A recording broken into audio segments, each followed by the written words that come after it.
laale bi ñu laale nii rek ndoptanaa la barki yeneen bi maa la ëpp doole. mais man mënu ma ëpp doole te man góor gi du ëpp ma doole. Seydina Muhammad bu adul ne prix ma xaru sa kaw. soo xaroo ci man boo xaroo ci man du ma bëri yow dama lay duma. mënoo maa duma ndax ñeme woo bët yi xool bay duma moo nekkul ci yow. boo xaroo sama kaw boo duma la. léegi lu wax bët yi xool bay duma moo nekkul ci yow. ama góor bu loxoy jugee ama benn problème nga am après am problème boo xam ne moom. waaw ragal bu fippu nga. bis baa bu adul ne prix maa lay njëkk a dóor maa lay njëkk a song. doo ma njëkk a song doo ma njëkk a dóor. ok ba bis ba. te naa la woon ci bëre loo xam ne mosul a bëre loolu noonu. li ma doon wër ci moom gis naa ko bu bis baa ma def ko lu ko góor mos ko def. le 6 incha allah naa la teg loo xam ne mosul a ko teg si. waaw di wax gars yi rek combat bi seen affiche lay am. di woo waa diaspora bi ñëpp amateur yi seetaan lamb yëpp ñu wax mal ñu war a bëri le 6 incha allah. ngeen teel a jënd seen code waajal ndax bu bis baa di ngeen gis lu neex di ngeen gis ambiance di ngeen gis bëre di ngeen gis xeex.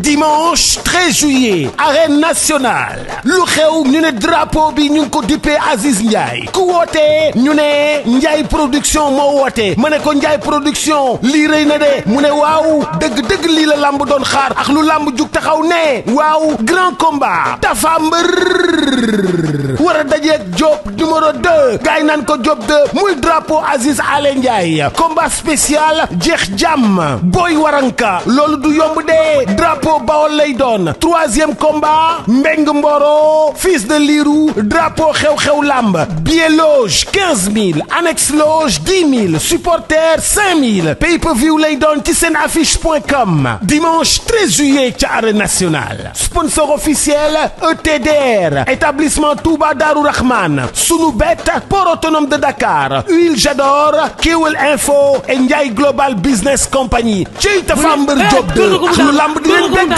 ba ca kaw kon daan na ko Diop 2 daan na jeex jàmm.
Diop